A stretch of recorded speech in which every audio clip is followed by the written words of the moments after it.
Wake up in the morning feeling like P. Diddy. Hey, what up, Grab girl? my glasses, I'm out the door, I'm gonna hit this city.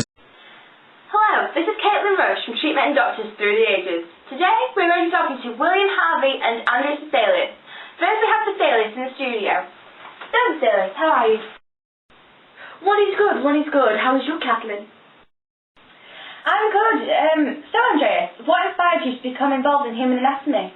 Well, as a child, I saw my family become interested in medicine and anatomy, so it kind of linked in with me. So, yeah, and they left illustrated books, and they were so amazing. I just thought they were fantastic. So you took this further, obviously. Otherwise, you wouldn't have been famous, would you? Yes, I did. I went to Louvain in Paris, and I studied more on Galen's work on anatomy. I met some fabulous people in Padua, which is in Italy. The artists were studying the drawings, but Galen's work and the drawings didn't add up, so I had to compare it. And you wrote a book, didn't you? Yes, I did. It was called The Fabric of the Human Body. I wrote down all of my ideas about Galen's work. God, it seems ages ago since I wrote that. 1543. Whew. We've made progress since then. What progress did you make with your book? Well, I revolutionised the way people looked at human anatomy. I was sponsored by Emperor Charles V, and I studied human bodies unlike Galen, who studied animals. It was so much better than studying animals because I could understand the body better. Not that I'm being disrespectful to Galen. His work is to be admired. Tell us more about Galen's work. Why do you think it is important? Well, Galen made it easy for me to build on his work. Without his work, I wouldn't have been able to start from scratch. At least Galen's work gave me the idea of where to look first in the body, so I dissected. Yeah. So what was wrong with Galen's work exactly? Like, can you give us some examples? Well, let me think. Well, some of Galen's theories were based on animals rather than humans. The jawbone of a dog only has 2 bones, but a human jaw has 1. Yeah. And the septum has no holes, but Galen said it did. The liver has no lobes, but Galen said it had 5 because he looked at a sheep's liver. Thank you, Andrea. It was great to hear about your discoveries. Now we're going to hear from William Harvey after a short break. Don't stop, make it pop, DJ blow my speakers up tonight. I'ma fight till we see the sunlight. Tick tock on the clock, but the party don't stop. Hello, welcome back. Now we're going to talk to William Harvey, the man who discovered blood circulation. Good day. How is yourself, Galen? I'm fine, thank you. How are you? What is spitting my distance? Great. Now then, we've just been talking to Vesalius, as I'm sure you'll know. We hear you agree with him on some accounts. Can you explain these points? Yes, of course. Well, you see, Vesalius said that Galen was under the false impression that the septum had holes, but of course, one knows this is incorrect.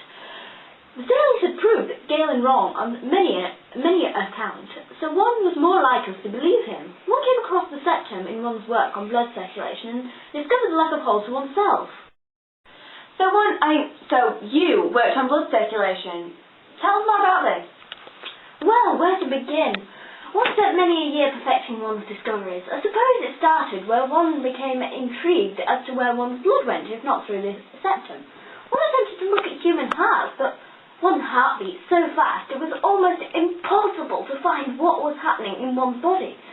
Animal, cold-blooded ones in particular, had slower beating hearts for one to see. One saw that one had a circuit around one's body, that the blood flowed around. Amazing! Yes, very. Vesalius said Galen's work was very important. Do you agree? Oh, indeed. Galen and Hippocrates helped me ever so much. Without them, I wouldn't have had any discoveries. You were taught by Fabricus, were you not?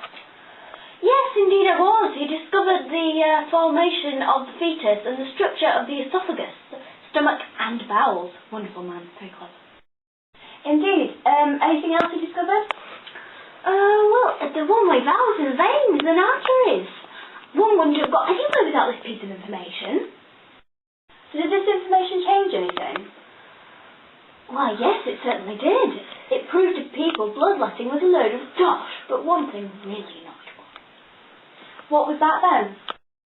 One couldn't figure out how the blood moved from veins to arteries and vice versa. Then Marcel and Malpighi discovered the capillaries in, I'm not quite sure what date, I use draft time I do. This was what I couldn't figure out, because I lacked a powerful microscope. What your work has led to? Yes, one has watched one's work develop amazingly.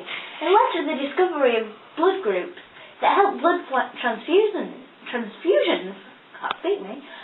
One tried a few transfusions, but one found it very difficult. One didn't know of these groups one sees. Yeah, I do, but all these fabulous discoveries have to be written down somewhere.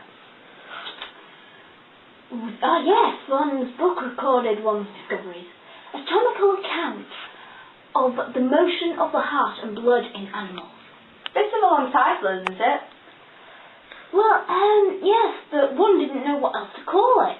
The title, The Complete Discoveries and Work of William Harvey about the heart in motion and blood circulatory system in animals, didn't fit, see, so I had to shorten it a tad. Right, thank you for talking to us, William Harvey. Well, it's very welcome, my dear. And good night, viewers. Join us next when we talk to Louis Pasteur and Robert Koch about... Wake up in the morning feeling like P. Diddy. Hey, what up, girl? Hello, this is Caitlin Bushford, Treatment and Doctors. Through the ages, they will come to Harvey and William. I'm on my way.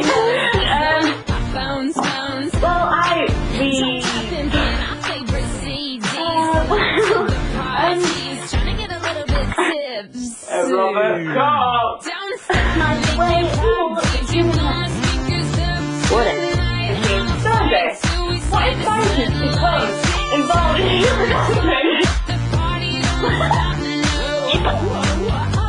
I've never had no way. It was said that it had bad. Would you like me to go, Caitlin? Well, Hello, why is it important? In the world, but got